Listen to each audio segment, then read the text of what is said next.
शास्त्र की भाषा, हिंदी भाषा राष्ट्र की भाषा, प्रजातंत्र के शास्त्र की भाषा, देवनागरी लिपि में भाषा, जन जन के मन की अभिलाषा। हिंदी भाषा राष्ट्र की भाषा, प्रजातंत्र के शास्त्र की भाषा। पढ़े वही जो लिखे, सुने वही जो लिखे, पढ़े वही जो लिखे, सुने वही जो लिखे, ये विशेषता हिंदी ने पाई है। सुप्रभात। मेरा नाम शिवन्या पाटिल और मेरे कविता का नाम है समय। समय को जो रखता ध्यान जग में होता उसका मान, समय को जो खोता है बाद में रोते रहता है। समय कभी नहीं रुकता है, चलता है बस चलता है, सफल भैया रहता है समय के साथ जो चलता है। धन्यवाद। सुप्रभात। मेरा नाम है खान उमर। आम फलों का राजा है, आम भारत का राष्ट्रीय फल है। ये गर्मी के मौसम में आता, आम का वैज्ञानिक नाम मैंगिफेरा इंडिया है। आम बहुत ही स्वादिष्ट फल होता है। यदि बरसात न होती तो बरसात में बादल बरसते हैं, उनसे हमें पानी मिलता है। पानी के बिना हमारी कठिनाइयों का पार न रहता। यदि बरसात न होती तो नदियाँ, झीलें, तालाब सब सूखे पड़े रहते, पहाड़ियों से गिरती हुई सुंदर झरने ना रहती, मनुष्य, पशु, पक्षी सब प्यास के मारे तड़पने लगते। यदि बरसात न होती तो हमारी धरती वीरान हो जाती, हरियाली का नामो निशान मिट जाता। पानी न मिलने से पेड़ पौधे उगते ही नहीं, बागों में फूल ना खिलते, हमें स्वादिष्ट फल खाने को न मिलते। धन्यवाद। About Hindi Day. Hindi Day is celebrated on 14 September. It's honor Hindi as one of the official language in India. Hindi Day gives us the opportunity to celebrate the rich culture and trading relation of India. Let us all respect Hindi and contribute to keeping our national language alive for our future generation. Thank you. Hindi है भारत की शान, हर दिल की यही पहचान, माँ की ममता जैसी प्यारी, सभी भाषाओं से ये न्यारी। झांक रही है इधर उधर सब, अपने अंदर झांकेगा कौन, ढूंढ रहे हैं दुनिया में कमियां, अपने अंदर ताकेगा कौन, दुनिया सुधरे सब चिल्लाते, अपने आप सुधारे कौन, पर उपदेश कुछ न बहु तेरे, अपने आप विचारे कौन, हम सुधरे तो जग सुधरेगा, ये सीधी सी बात स्वीकारे कौन। धन्यवाद। वर्तमान समय की नई नई तकनीकों को व्यक्त करने में पूर्ण रूप से सक्षम है। राजा समझ गया कि वही स्त्री बच्चे की सच्ची माँ। राजा ने उस स्त्री को बच्चा सौंप दिया। दूसरी स्त्री ने अपना अपराध कबूल कर लिया। राजा ने उसे 6 महीने की जेल की सजा दी। मैं शास्त्री का छात्र हूँ। आज मैं आपको एक कथा सुनाने जा रहा हूँ। मेरी कथा का नाम है बिना विचारे जो करे सो पीछे पछताए। सोना नाम की एक स्त्री थी, उसका एक छोटा सा बच्चा था। उसने अपने घर के आसपास कई बार सांप देखे थे। उसे डर था कि कहीं एक सांप उसके घर में ना घुस जाए, इसलिए उसने एक नेवला लिया था। एक दिन सोना कुएं पर पानी भरने के लिए गई। हमारी पाठशाला में काफी बड़ा मैदान है। पूरा मैदान हरी हरी छोटी घास से भरा हुआ है। इस मैदान में हम खेल के घंटे में तरह तरह के खेल खेलते हैं। कभी कभी यहाँ प्रतियोगिता भी होती है। कभी हम हॉकी या फुटबॉल भी खेलते हैं। क्रिकेट की मैच भी होती है। मैदान के किनारे किनारे रंग बिरंगी फूलों वाली झाड़ियाँ हैं।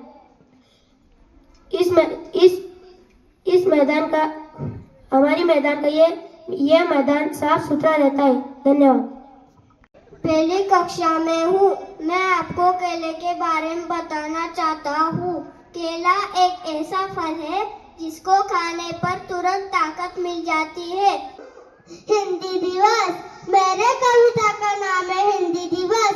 हिंदी है भारत की शान, हर दिल की आप पहचान, माँ की ममता जैसी प्यारी, सभी भाषाओं से न्यारी। सुप्रभात। मेरा नाम है अब्दुल्ला। मैं दूसरी कक्षा में पढ़ता हूँ। मेरी कविता का नाम है स्वर। ओ से नार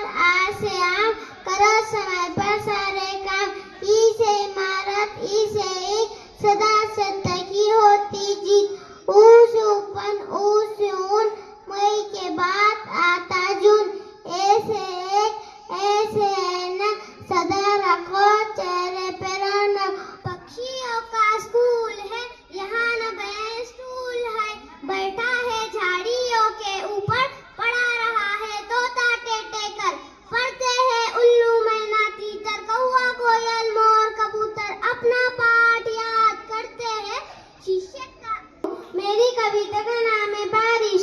अगर कभी बारिश ना होती धरती फूलों से कैसे सजती। अगर कभी बारिश ना होती धरती फूलों से कैसे सजती। अगर कभी झरने ना बहते नदियाँ किससे पानी लाती। यदि कभी नदियाँ रुक जाती फिर धरती कैसे हरियाली लाती। प्रकृति से अनुशासन सीखो, हाथ बटाना साथ निभाना सीखो। धन्यवाद। कविता का नाम है तोता। तोता हूँ मैं तोता हूँ, हरे रंग का होता हूँ। चोंच मेरी लाल है, सुंदर मेरी चाल है। बागों में मैं रहता हूँ, मीठे फल मैं खाता हूँ। जब जब माली आता है पत्तों में छुप जाता हूँ। धन्यवाद। मम्मी मेरी एक पहेली बन जाती है कभी सहेली। मैं गुड़िया का बेया रचाती तो मम्मी पकवान बनाती। थपकी देकर मुझे सुलाती, परियों वाली लोरी गाती। कभी कभी जब आग दिखाती सिट्टी पिट्टी गुम हो जाती। धन्यवाद। धरती हमारी सबसे न्यारी, इसमें बसती दुनिया सारी। धरती की है छटा न्यारी, चारों ओर फैली हरियाली। सुंदर सबसे प्यारी, रंग बिरंगी धरती हमारी। कविता का नाम है मोर। सुंदर सुंदर पंख फैलाकर मैं नाचता जंगल जंगल। सिर पर कलंगी आके छोटी, फिर कुवर्षा के आने पर मनमोहक मैं नाच दिखाऊं। सबको मैं खुश कर जाऊं, रंग बिरंगे पर दिखलाऊं। राक्षस पक्षी मैं कहलाऊं। धन्यवाद। मेरी कविता का नाम मेरे प्यारे प्यारे पापा। मेरे दिल में रहते पापा, मेरी हर छोटी सी खुशी के लिए सब कुछ सह जाते हैं पापा। पूरी करते हैं मेरी इच्छा, उनके जैसा नहीं कोई अच्छा। मम्मी मेरी जब भी डांटे मुझको दुलाते मेरे पापा। धन्यवाद। दान है। मैं छठी कक्षा का छात्र हूँ। आज मैं आपके सामने समय इस विषय पर कुछ कहना चाहता हूँ। समय बहुत कीमती होता है। समय बहुत कीमती होता है। एक बार समय बीत गया तो वह कभी वापस नहीं आता। वैज्ञानिकों ने रात दिन एक कर नए नए आविष्कार किए हैं। उन्हीं के ही श्रम के कारण आज हमें टेलीफोन, बिजली, विमान आदि मिल पाए हैं। समय बहुत कीमती होता है। धन्यवाद। बेगन दादा कुछ तो बोल, क्यों लगता तू गोल मटोल। ना कर तू कोई टाल मटोल, क्या तेरी मर्जी है बोल। उड़ना जरूरी है, चलना जरूरी है। नहीं राहों का, नहीं दिशाओं को, नहीं आबो हवाओं को। देखना समझना भालना जरूरी है।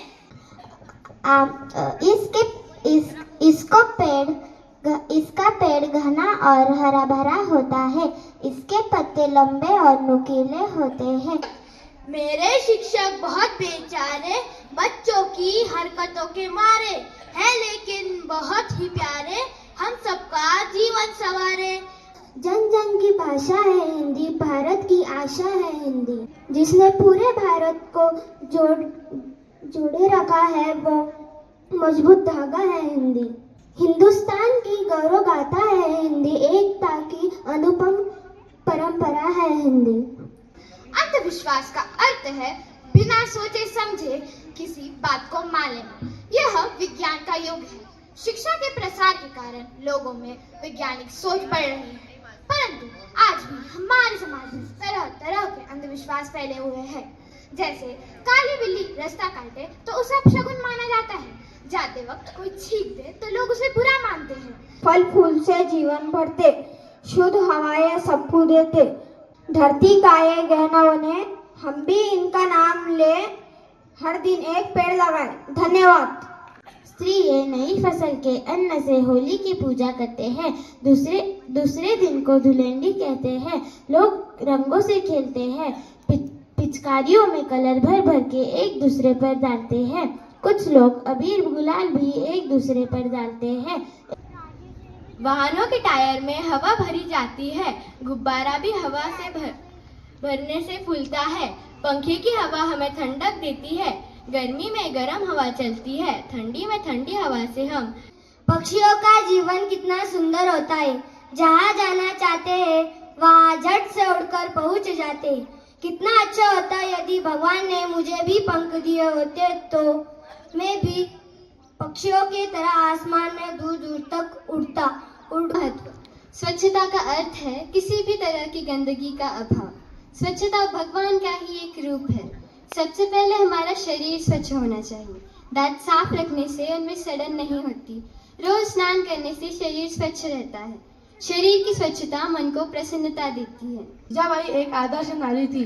शिवाजी महाराज का जन्म सन 1630 में महाराष्ट्र के शिवनेरी किले में हुआ था। इस किले में शिवाई नामक एक देवी का मंदिर है। इसी देवी के नाम पर जीजाबाई ने उसका नाम शिवाजी रखा। इसका हर अंग कड़वा होता है। नीम के फल को निमोली कहते हैं। नीम का पेड़ बहुत गुणकारी होता है। इसकी फल, पत्तियों और छाल से तरह तरह की दवाइयाँ बनती है। नीम के दांतों को सुरक्षित रखते हैं। नीम की शीतल छाल। 91 को मध्य प्रदेश के एक महू गांव में हुआ था। उनके पिता का नाम रामजी शंकर और माता का नाम भीमाबाई था। बाबा साहेब बचपन से ही निडर और साहसी थे। वो पढ़ने में बहुत तेज थे। उन्होंने अस्त्र शास्त्र में उच्च शिक्षा प्राप्त की थी। बाबा साहेब लोकमान्य तिलक जी हमारे देश के महान नेता थे। उनका जन्म 23 जुलाई 1856 को महाराष्ट्र के रत्नागिरी जिले के चिकल गांव में हुआ था।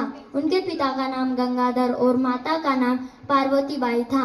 माता पिता ने उनका नाम केशव रखा था, परंतु घरवाले उन्हें ज्योतिराव का जन्म सन 1825 में महाराष्ट्र में हुआ था। उनके पिता का नाम गोविंदराव और उनके माता का नाम चिमनाबाई था। गोविंदराव फूल बेचते थे, इसलिए लोग उन्हें फूले कहते थे। उन दिनों हमारे देश के लड़कियों को शिक्षा नहीं दी जाती थी।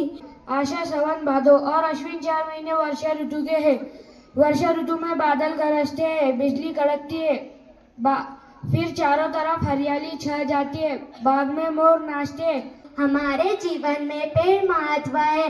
पेड़ धरती माता के प्यारे बेटे हैं। पेड़ से हमें तरह तरह के फल मिलते हैं। फल से हमारा शरीर स्वस्थ रहता है। पेड़ के फूल से हमें खुशबू मिलती है। गर्मी, छांव, सुबह। किसान खेती करता है। किसान अपने खेत में अनाज पैदा करता है। कुछ किसान साग सब्जी भी उगाते हैं। किसान गांव में रहता है। हमारे देश का अधिकतर किसान गरीब है। एक बार एक लोमड़ी कुएं में गिर पड़ी। बहुत कोशिश करने पर भी वह बाहर न निकल सकी। थोड़ी देर बाद कुएं के पास से बकरा गुजरा। कुएं से आती हुई आवाज सुनकर उसने कुएं में झांका। लोमड़ी ने कुएं के पानी की बहुत तारीफ की। बकरे को प्यास लगी थी। वह झट से कुएं में कूद पड़ा। अब उसका बाहर निकलना मुश्किल हो गया था। एक बार गोपी को एक मस्ती सूझी। हाथी ने उसकी सूंड केले की ओर बढ़ाई तो गोपी ने उसकी सूंड को सुई चुभो दी। वो बिलबिलाता रह गया। उसका बिलबिलाना सुनकर सारे लोग हंसने लगे और वो चुपचाप से पानी पीने को तालाब की ओर बढ़ गया। से घबरा रहे। मैं 6ठी क्लास का छात्र हूँ। आज मैं कथा सुनाने वाला हूँ। मेरे कथा का नाम है चंदू ने सबक सीखा। एक लड़का था, उसका नाम चंदू था। उसे केले खाने का बहुत शौक था। वह केले खाकर छिलके इधर उधर फेंक देता था। उसे बहुत बार समझाया कि केले के छिलके पूरे दान में डाला करो, किंतु उस पर जरा भी असर न होता था। एक दिन वह केला खा रहा था। उसके हाथ में केला था और उसने केले का छिलका फेंक दिया था।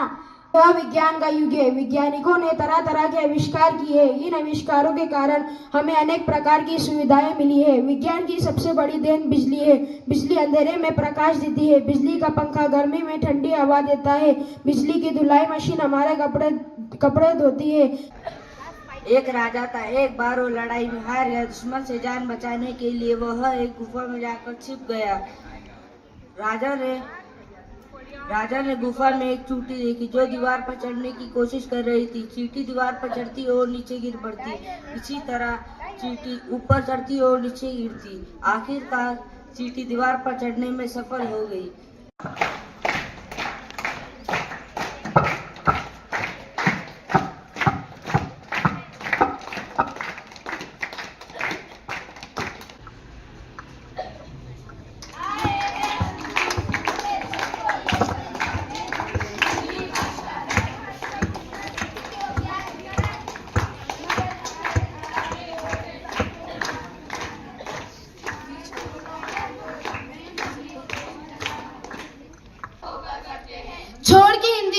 बोले, इस बात की है निराशा। सीखे अन्य भाषाओं को, पर अपनाए अपनी भाषा। दुनिया को बतलाओ ये, हिंदी हमारी शान है। संस्कृत से संस्कृति हमारी, हिंदी से हिंदुस्तान है। एक जंगल में एक सिंह रहता था। वह हर रोज कई पशुओं को खाता था। जंगल के सभी पशु उससे डरते थे। एक दिन जंगल में पशुओं ने बैठक की। उन्होंने सिंह के भोजन के लिए हर रोज एक पशु भेजने का निश्चय किया। सिंह ने उनका प्रस्ताव स्वीकार कर लिया। एक दिन सिंह के पास जाने की बारी सिंह की थी। जंगल में एक तालाब था। तालाब के किनारे एक दिन एक चींटी तालाब के किनारे से जा रही थी। उसी समय पानी की एक लहर आई और चींटी पानी की लहर के साथ तालाब में बह गई। तालाब के किनारे एक पेड़ था। उस पर एक तोता बैठा हुआ था। उसने चींटी को बहते हुए देखा। उसने फौरन एक पत्ता तोड़ा और तालाब में फेंका। किसान ने लकड़ी के गट्टर को खोल डाला। बारी बारी से एक एक लकड़ी हर बेटे को दी और उसे तोड़ने के लिए कहा। चारों बेटों ने बड़ी आसानी से वो लकड़ियां तोड़ डाली। पिता ने बेटों को समझाया कि जब ये लकड़ियां गट्टर के रूप में एक साथ थी, तब तुम में से कोई भी इन्हें तोड़ नहीं सका। सबसे प्यारी सबसे न्यारी हिंदी है राष्ट्रभाषा हमारी। हमको लगती सबसे प्यारी हिंदी है हम सबको प्यारी। हमको लगती सबसे प्यारी यह सम्मान की है अधिकारी। हमको ये सब भाषाएं प्यारी पर हिंदी है जान हमारी। हिंदी भाषा का इतिहास प्राचीन संस्कृति से जुड़ा है और लगभग 1000 साल पुराना है, जो आदिकाल, मध्यकाल और आधुनिक काल 3 चरणों में विकसित हुआ है। कबीर का दोहा, बुरा जो देखन में चला बुरा ना मिला कोई, बुरा जो देखन में चला बुरा ना मिला कोई, जो मन खोजा अपना तो मुझसे बुरा ना कोई, मुझसे बुरा ना कोई। इसका अर्थ है कि जब मैं दूसरों में बुराई खोजने चलता हूँ तो मुझे कोई बुराई नहीं मिलती, लेकिन जब मैंने अपने मन में झांका तो सबसे बुरा मैं स्वयं ही था। हर स्वतंत्र देश का अपना झंडा होता है। तिरंगा भारत का राष्ट्रीय झंडा है। तिरंगे को लहराता देख हमारा हृदय खुशी से नाच उठता है। तिरंगे में 3 रंग होते हैं। सबसे ऊपर केसरी, बीच में सफेद और नीचे हरा रंग। बीच के सफेद भाग में अशोक चक्र होता है। केसरी रंग त्याग और बलिदान का सूचक है। सफेद रंग शांति का संदेश देता है। हरा रंग देश की सुख समृद्धि का प्रतीक है। अशोक चक्र सब धर्म के प्रति हमारे समभाव को दर्शाता है। राष्ट्रीय त्योहार हिंदी भाषा